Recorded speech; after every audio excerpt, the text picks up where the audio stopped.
ଡରାଇଲାଣି HMPV virus, 2 ଜଣ ସଂକ୍ରମିତ ହେଲେ। ଫେର୍ ନମସ୍କାର, ଶୁଭ ସନ୍ଧ୍ୟା। ଆପଣ ହିନ୍ଦୁ ରାଜେଶ ଆଜି 6 ଜାନୁଆରୀ। ଚାଲନ୍ତୁ ଜାଣିନେବା ବାଜେ ଟପ୍ ନ୍ୟୁଜ୍। ଚାଇନାରେ ଏଚ୍ଏମ୍ପିଭି ଭାଇରସ୍ ଦ୍ରୁତ ଗତିରେ ବ୍ୟାପିବାରେ ଲାଗିଛି। ବର୍ତ୍ତମାନ ସେହି ଭାଇରସ୍ ଚାଇନାରୁ ବ୍ୟାପି 3ଟି ଦେଶରେ ପ୍ରଭାବ ବିସ୍ତାର ବଢ଼ିଛି। ଚାଇନାରୁ ଆସୁଥିବା ଏଚ୍ଏମ୍ପିଭି ଜୀବାଣୁ ବର୍ତ୍ତମାନ ଭାରତରେ ଆସିଛି।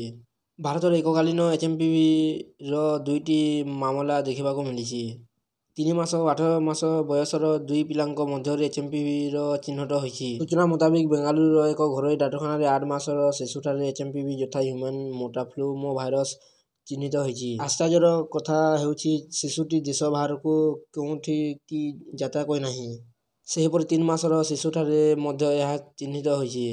କର୍ଣ୍ଣାଟକ ସ୍ୱାସ୍ଥ୍ୟ ବିଭାଗ ଏହି ସୂଚନା କେନ୍ଦ୍ର ସରକାରଙ୍କୁ ଦେଇଛି। ସ୍ୱାସ୍ଥ୍ୟ ବିଭାଗ କହିଛି ଯେ ଏକ ଘରୋଇ ଡାକ୍ତରଖାନାରେ ଏହି ମାମଲାର ଏକ ରିପୋର୍ଟ ଆସିଛି। ଏଚ୍ଏମ୍ପିଭି ସାଧାରଣତଃ କେବଳ ପିଲାମାନଙ୍କଠାରେ ଚିହ୍ନଟ ହୁଏ। ସମସ୍ତ ଫ୍ଲୁ ନମୁନାର ଏଚ୍ଏମ୍ପିଭି 0.7% ଅଟେ। ଏହି ଭୂତାଣୁର ଷ୍ଟ୍ରେନ୍ କ'ଣ ତାହା ଏପର୍ଯ୍ୟନ୍ତ ଜଣାପଡ଼ିନାହିଁ। ବର୍ତ୍ତମାନ ଚାଇନାରେ ଏହା ଶୀତଋତୁ ଏବଂ ଏହି ସମୟରେ ଏଚ୍ଏମ୍ପିଭି ଜୀବାଣୁ ସେଠାରେ ଥିବା ଲୋକଙ୍କୁ ଘେରି ରହିଛନ୍ତି। ଏହାଦ୍ୱାରା ଲକ୍ଷ ଲକ୍ଷ ଲୋକ ପ୍ରଭାବିତ ହେଉଛନ୍ତି। ଏହି ଜୀବାଣୁ ଚାଇନାରେ ଅନେକ ସ୍ଥାନରେ ଆତଙ୍କ ସୃଷ୍ଟି କରିଛି। ଏହି କାରଣରୁ ଭାରତ ସମେତ ଅନେକ ଦେଶରେ ସତର୍କତା ବୃଦ୍ଧି ପାଇଛି। ଭାରତ ସରକାର ମଧ୍ୟ ଲୋକଙ୍କୁ ଏଚ୍ଏମ୍ପିଭି ବିଷୟରେ ଅବଗତ କରାଇଛନ୍ତି ଏବଂ ସତର୍କତା ଅବଲମ୍ବନ କରିବାକୁ ପରାମର୍ଶ ଦେଇଛନ୍ତି।